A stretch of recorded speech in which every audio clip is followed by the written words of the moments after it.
Well, good morning, Mission Ridge. So good to worship with you today.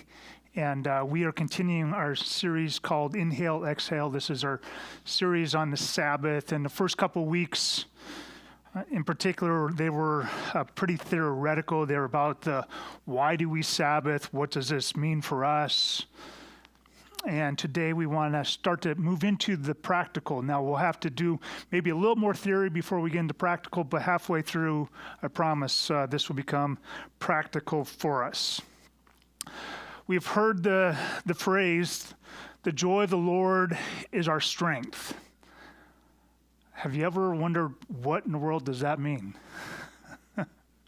I think in terms of what Gracie shared in her video when she said that, I heard all these verses. I know what these verses say when it comes to God loving me, and like from an intellectual standpoint, like I understand it.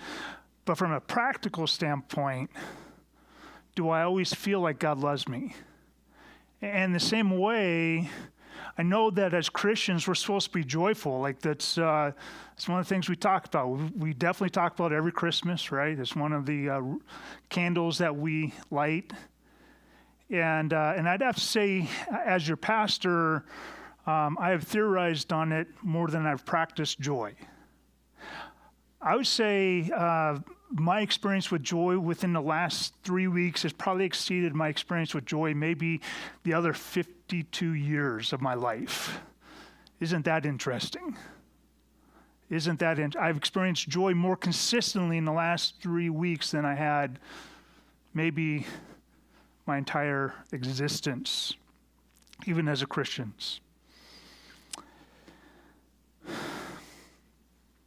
So we're going to talk about joy today. And we're not going to just, we have to talk some theory because there's some really cool information that's coming out about how our brains work and joy and all this kind of stuff. A lot of what we're going to talk about comes out of a book called The Other Half of Church. It's written by Jim Wilder. He calls himself a neurotheologian. And what that means is he has his PhD in clinical psychology, so he understands the brain, he understands how the gray matter up here works, if you have it. And then he also has his master's in theology, so he understands both our design, what God's been doing in our design, and what God's been saying for thousands of years. The other author is Michael Hendricks. And Michael has been a discipleship pastor, and they met years ago, and really started talking about how did God design us, and what does Scripture say? And let's bring these two worlds together, because as Dr. John Townsend said. Psychology is bending its knee to the Scriptures and not the other way around. What we are learning about the brain, we've actually learned more about the brain in the last 10 to 20 years than we had in the entire human history.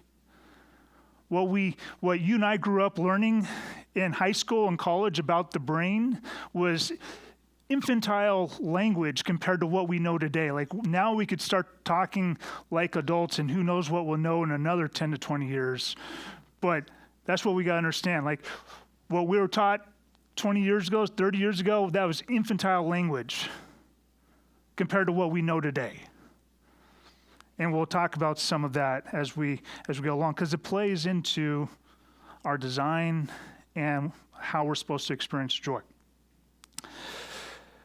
Now, Jim Wilder will tell you that there are 7 major emotions. There's joy, and then sadness, anger, fear, shame, disgust, and despair. 7 major emotions. Joy is supposed to be our default emotion. It's supposed to be our default emotion. Joy comes out of the right side of the brain. This next picture is a picture of the brain. And what we have to understand is that information comes into our brain on the right-hand side, gets processed there. The right-hand side of the brain is working faster than the left-hand side of the brain. It's very relational driven. It's very picture driven. And then the information travels across the front of the brain and then to the left-hand side of the brain. And that's where we start to think in terms of logic and words, and we're able to actually put words to our experience. So joy is a right brain function. It's supposed to be our core emotion. God designed our brains to run on joy. Think in terms of putting the wrong kind of fuel into your truck. I've done that before. No bueno. You put gasoline into a diesel engine and it runs a little bit and then it doesn't. It's the same thing. Like, we're supposed to operate off of a joy, and what happens when instead of joy, our baseline emotion is fear, or our baseline emotion is shame or disgust or sadness? What happens when we have the wrong emotion driving the bus? How does that work? What's the Disney or the Pixar movie? Is it Inside Out? Like, go watch that again after listening to this sermon. What they're talking about there is brilliant. And it's biblical. Craziness. Joy also shapes the chemistry, the structure, and the growth of our brain. If we, as infants, are experiencing joy, that's going to help us grow in better ways. It's going to shape what happens. It's going to shape our experience. And joy lays the foundation of how well we will handle relationships, emotions, pain, and pleasure throughout our lifetime.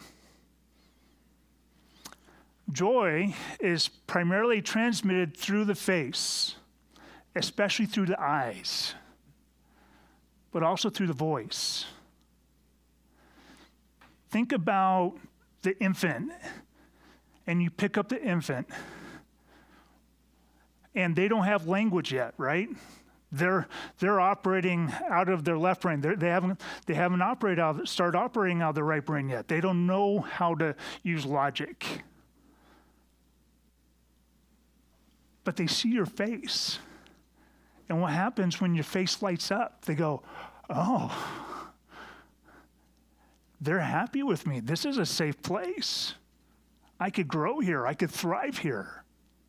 You come walking through the door, and your spouse or your best friend or your mom or your aunt, and their face lights up. And you're like, oh, I'm safe here. And their voice says, we're so glad you're here.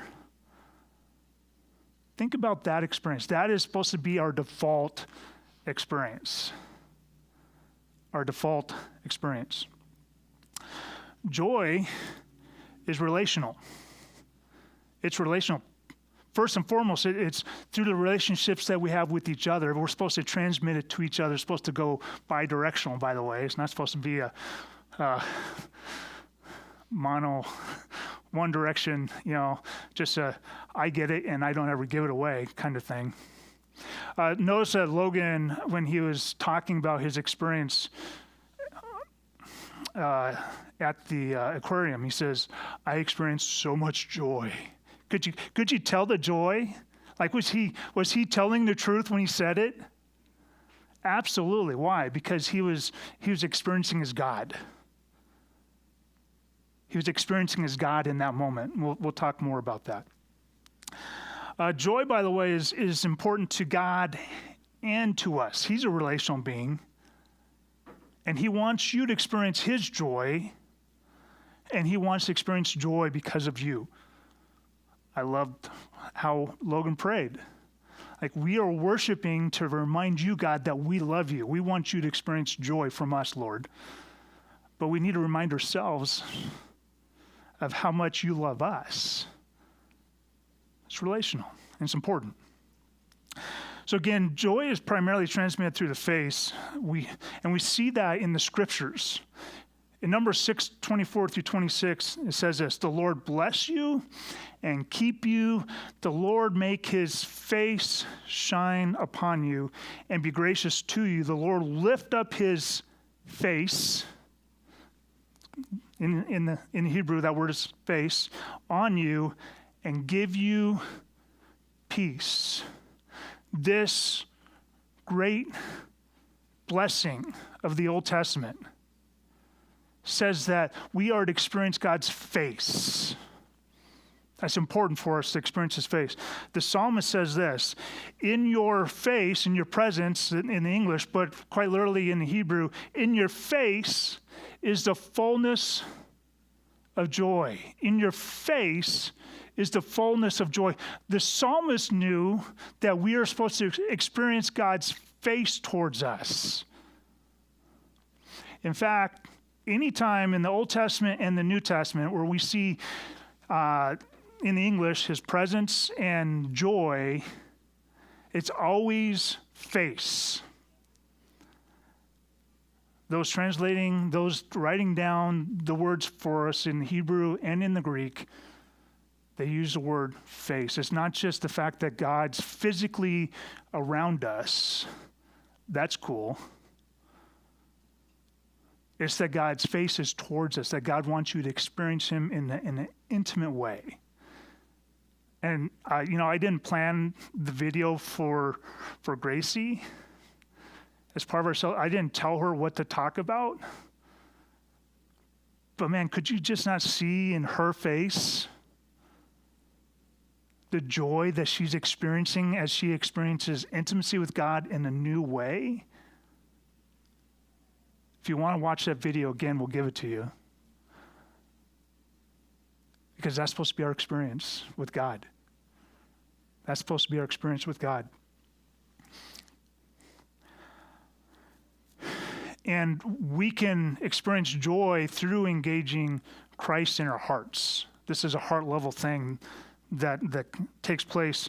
Paul wrote these words: "For God, who said, 'Light shall shine out of the darkness,' is the one who has shown in our hearts to give the light of the knowledge of the glory of God in the face of Christ." We can experience that face of God in our hearts. We'll talk about how to practically do that. The apostles, by the way, they knew that joy was relational. John says this: "Though I have many things to write to you, I have things to instruct you on. I do not want to do so with paper and ink, but I hope to come to you and speak to you face to face so that your joy may be made full." Go back to what I talked about, like joy is a left brain thing, right? And all of the information in our brain gets processed through the left brain, comes to the forward, and our left brain says this is either safe or it's not safe. I'm accepted or I'm not accepted. I have a relational attunement, I have connection within the community, or I don't have connection. So I am safe or I'm not safe based upon the relationships that I have. Comes through there, goes to the other side, and then comes out. And now we could put words to what we're hearing, what we're seeing on the screen. Like I could translate this. If I don't feel like I'm safe in the room, if the Apostle John shows up and I don't feel safe, then the hard words that John has to say are going to be hard for me to hear. And I think John's going, I got some tough things to say, guys, but I want you to know that we are okay. We are good. You are safe. I enjoy you. How different in your experience is hearing hard things when that person showed you through their face and through their voice that you were accepted, that you were loved. This is one of the reasons why relational discipleship is so important. When people come walking through these doors, when people show up to care group, when they show up to life transforming group, can they tell that we're glad that they're there in whatever environment that is. Because if they don't feel relationally connected, none of the words matter. None of the words matter, or they matter less. They don't hit the same way. Jesus knew that his joy was indispensable to it. Like, we need this. In John 15, he says, "These things I have spoken to you so that my joy may be in you and that your joy may be made full." John 17, he's praying. He's praying for us. He's praying for the current church and the future church. He says, "But now I come to you," he's going to the Father, "and these things I speak in the world so that they may have my joy made full in themselves." We need joy. Oh, and by the way, joy doesn't replace unpleasant emotions. We sometimes get that wrong. Like we think that because we have joy, we could just ignore the negative emotions. That's just not true. Jim Wilder and Michael Hendricks says this: "Instead, it combines with my emotions to keep me relationally connected in distress." Joy keeps me relationally connected in distress. We might refer to it as a supra emotion because it could go on top of and connect with our emotions. So, let's say I lose my job. What kind of emotions would you expect me to have? Maybe some fear about the future, maybe some sadness, maybe some anger. But I could still experience joy with God in that moment because I still feel connected to him. He loves me. He's happy with me. And I could feel close to you as my friend as we talk about this, as you communicate love and acceptance by the way you look at me, by the way you talk with me, through our connection with each other. And so again, we were not meant to suffer alone. And you know, that Pixar movie, Inside Out, right? Joy thought it had to dominate every conversation and that the other emotions, they didn't have a role to play. No, they do. They do have a role to play. Sometimes you need to engage that sadness. Sometimes you need to deal with the fear in front of you. That fear tells you that there's potential problems. Let's face those problems. But we're supposed to face the sadness, face the fear within community, within connection. And joy should be our baseline emotion.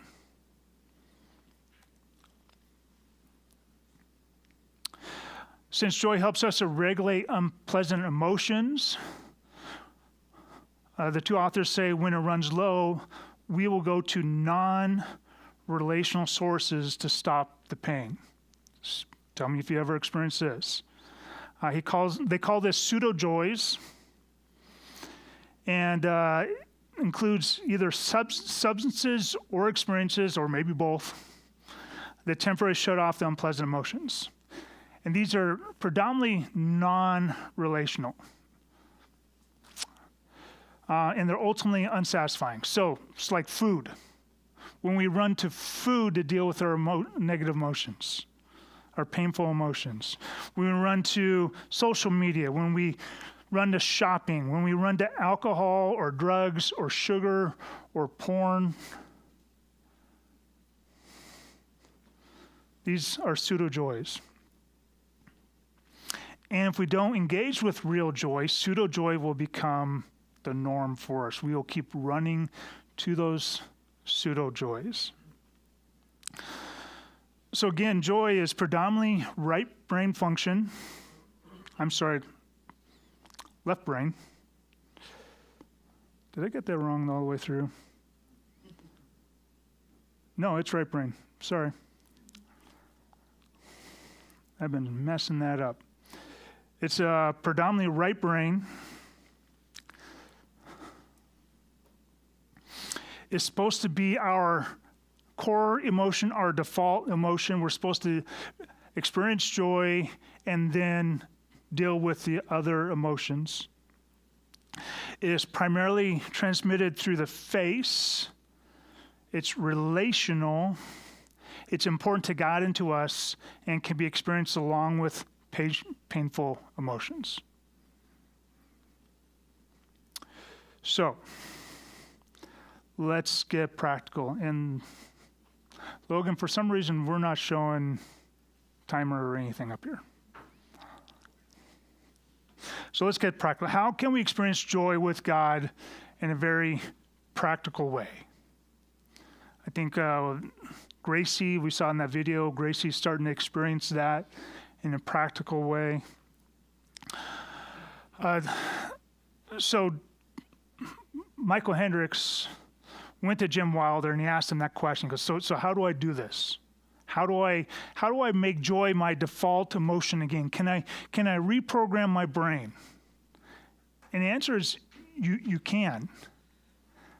And Jim talks about what he calls nonverbal gratitude. So again, the right-hand side of the brain is predominantly, it's picture-based. It's not words. It's not logic.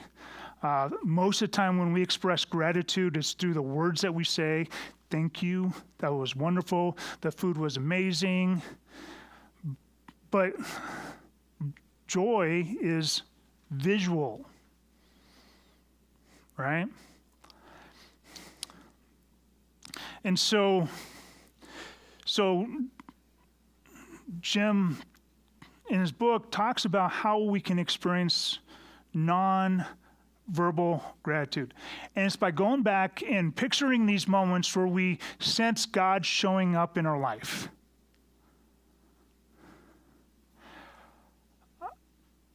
I pictured when I first read about this, I wrote down 10 different areas,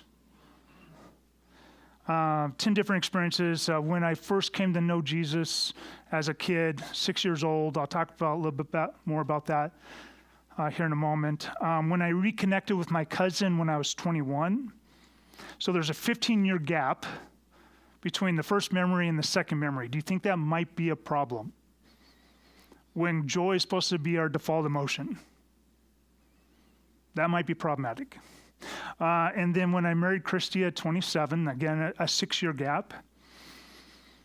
The birth of my son, Jacob, and then my birth of my son, Josh, and then birth of Joy, and then birth of Jasmine. Now, I'll tell you, I was cheating. I was trying to come up with 10, and I could have just said the birth of my children, but then I would have had to come up with 3 more pictures, and at the moment, I couldn't come up with 3 more, so I cheated. And then number 8 was the way my mentor would come up and hug me when I had done screwed up, which was early and often. He would hug me, and he'd put his cheek right next to mine, and he'd say, "Rob, I love you. It's going to be okay." And I knew that I was loved and accepted by the way he did that every time I did something dumb. As a father, as a husband, or just as a human being, as a 20-something-year-old man, he had to give me a lot of hugs, and he had to give me a lot of encouragement. The time that my parents and my son and I were in Israel, and we had this moment of reconciliation at the base of the Mount of Olives within an olive grove that's close to 1,000 years old, probably there at the time of Jesus. And then I picked my ordination. Now, when I first thought through these events within my life where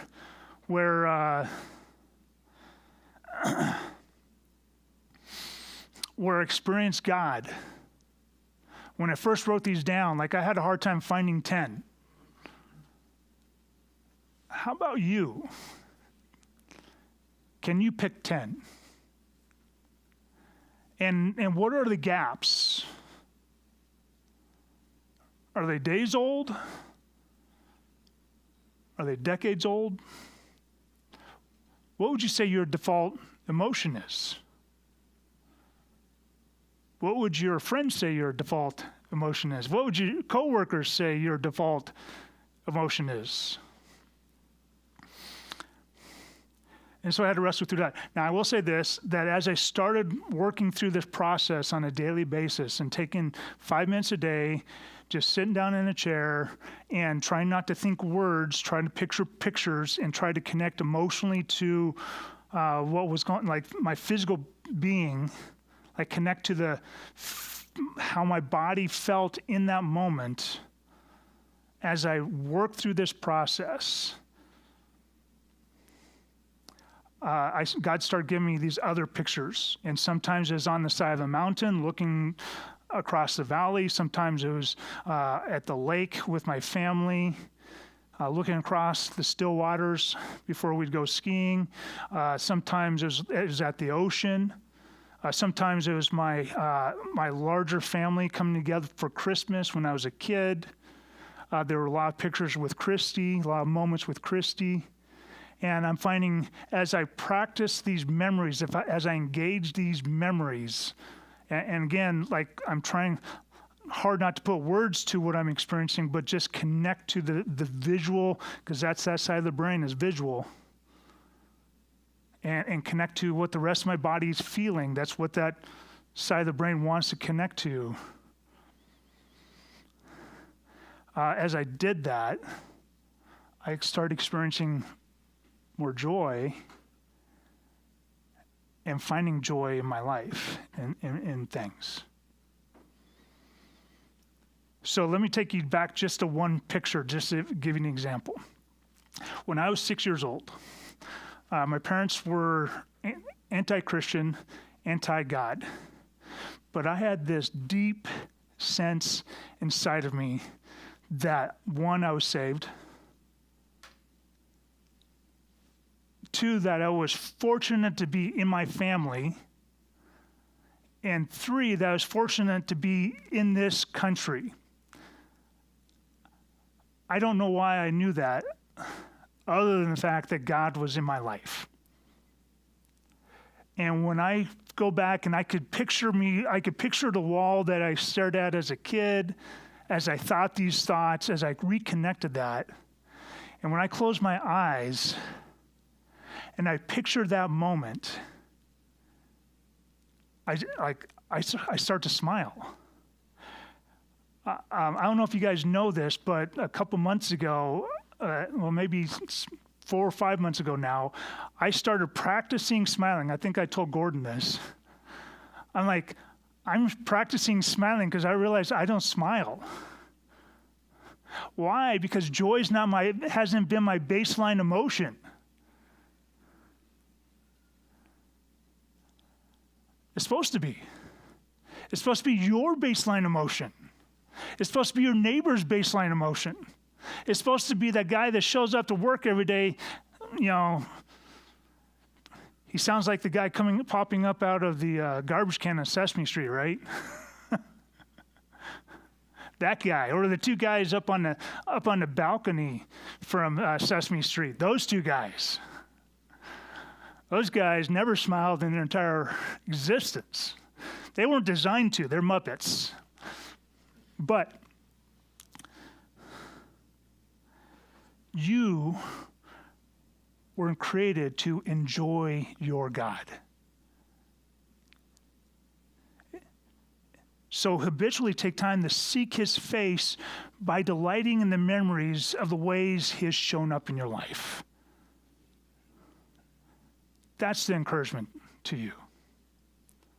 Take time to picture these moments. And by the way, build new ones. We can reprogram our brain because it's a really fascinating computer, basically. That's what God designed it as. And just like reprogramming your phone, we had to reprogram our computer back there so that we could actually connect the computer to the screen. We had to update its software. You could update your software by taking 5 minutes a day and shutting off the noise, turning off the TV, anything that, like this morning I turned off, I have my worship music playing and going, pause, because my brain will connect to the words, and I'll start going over here on the other side of the brain, and I'll start using logic and trying to relate with my God in a very logical way, which we're supposed to do.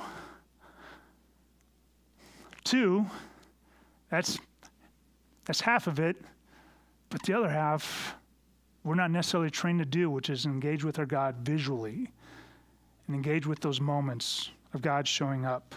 You are created and enjoy your God. Habitually take time to seek his face by delighting in the memories of the ways he's shown up in your life. And again, joy does not replace those unpleasant emotions or those unpleasant memories. We know that God shows up in the good and the bad. And I was reading through this earlier this week. I was reading through the book again just to prepare for today. And I'm going, wait a minute. You guys are saying I can experience joy in those unpleasant emotions too? That was new to me. The guys with the movie Inside Out, they got it, right? It shows up in their storyline. So what I did was I went back and I closed my eyes and I started picturing some of my most painful memories. I thought back to when my dad had just passed, and my aunt wrapped his sister, my Aunt Jean, she wrapped her arms around my neck, and she whispered in my ear, "Your dad was so proud of you." And I'll say this, in the moment 7 years ago, I didn't notice the joy. But as I reflected back on it, I could reflect on both on the unpleasant memory, the unpleasant emotions, and the joy. And they were there. And the joy helped me work through that in better ways. A year and some months later, the month after my mom passed, I went on retreat with the staff that was the church I was a part of at the time, and we worshiped as part of our staff retreat. We'd worship a couple times a day. I bawled through every song of every day of that trip. And as I closed my eyes and I connected to that moment, I could connect to the emotion, the negative emotion, the sadness, the despair. And I could connect to the joy of being in community of people that loved me and accepted me,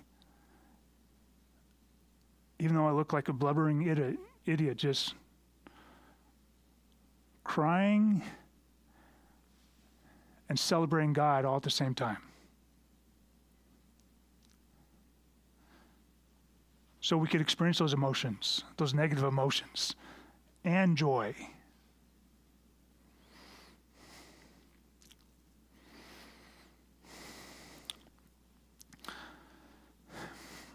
And then, my friends, joy is to be shared.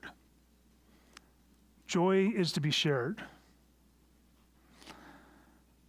And again, I ask you, what is the experience of the people in your life?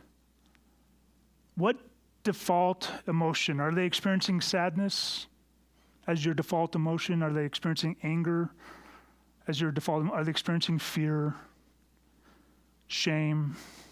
Hopefully not disgust, despair.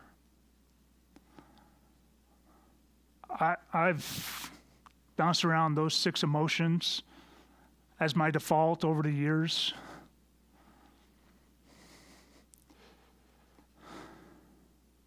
The joy of the Lord is our strength if we'll engage with it.